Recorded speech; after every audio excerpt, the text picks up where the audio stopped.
Hello people. Start అయిపోయింది.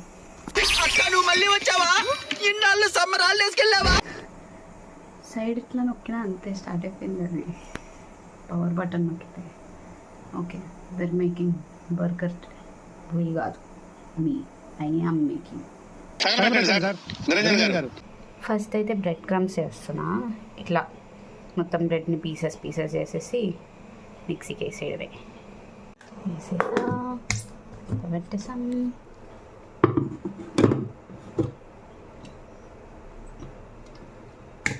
Yeah punch ఇంకొచ్చే కావాలి friends. ఎట్లరా మీరు ఇంత లో ఐక్యూ అయితే రారా మీతోటి.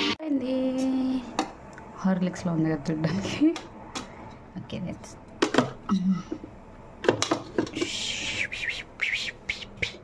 ఇప్పుడు దీన్ని మళ్ళీ ప్యాన్ మీద కొంచెం ఫ్రై చేయాలన్నమాట. నేను ఫ్రై చేయదలుచుకోలేదు ఫ్రెండ్స్, జస్ట్ ఇలా ప్లేట్లో పోసి ఆరబెట్టేస్తున్నా.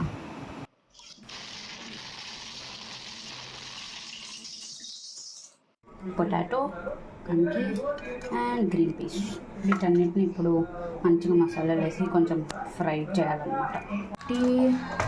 అందులో ఆయిల్ వేసి అన్ని మసాలాలు వేసి వేయాలి. ప్యాన్ హీట్ చేసి అందులో ఆయిల్ వేసి అన్ని మసాలాలు యాడ్ చేయాలి. ఉప్పు, కారం, కొంచెం పసుపు, coriander powder, cumin powder, garam masala.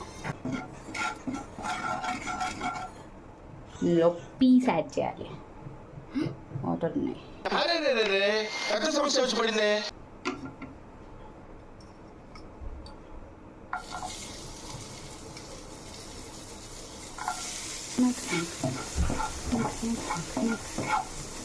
ఇప్పుడు బాయిల్ పొటాటో.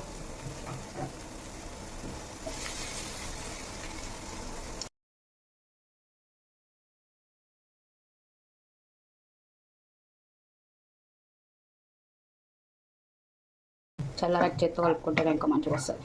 అవునా నిజమా? నెయ్యి ఒక టేబుల్ స్పూన్ కంటే ఎక్కువే. వావ్.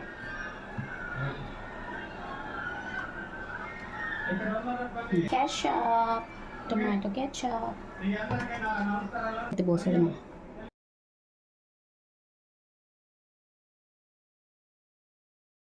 తర్వాత actually red chilli sauce add చేయాలి, నా దగ్గర లేదు, అందుకని నేను గ్రీన్ చిల్లీ సాస్ యాడ్ చేస్తున్నా.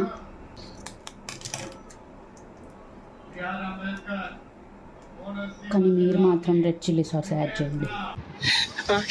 కారం కారం అయితే ఏం కాదు. ఇందులో షెజ్వాన్ సాస్ యాడ్ చేస్తేనే బాగుంది, నేను యాడ్ చేసిన అప్పుడే బాగుంది. స్లరీకి ఇందులో కొంత కార్న్ఫ్లోర్, తర్వాత పెప్పర్, కొంచెం వాటర్.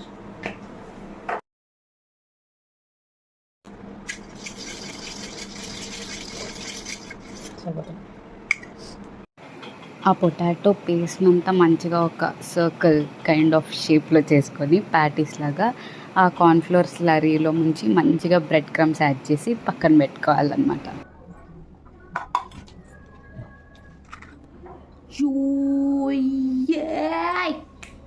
బాగా ఎక్సైట్మెంట్ ఫీల్ అవుతుంది. ఫ్రై చేసేసుకున్నాం. బాగుంది. ఆనియన్స్ ఇంకా టొమాటోస్ని అట్లా రౌండ్ సర్కిల్స్ లాగా కట్ చేసుకోవాలన్నమాట. నాకు రాదు, బట్ నేను అయినా కష్టపడి ట్రై చేశా.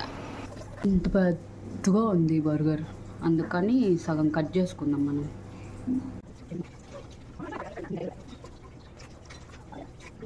సైడ్ ఆఫ్ ద బర్గర్లో మనం ప్రిపేర్ చేసుకున్న సాస్ అప్లై చేసి ఇంకో సైడ్ మీద ప్యాటీ పెట్టి అలానే ఒక చీజ్ లేయర్ ఇంకా టొమాటో ఆనియన్స్ పెడితే అంతే, బర్గర్ రెడీ.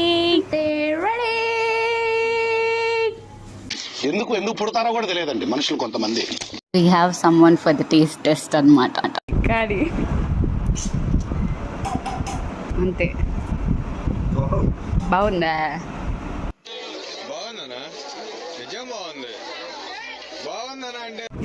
బాగుందా చెప్పన్నా.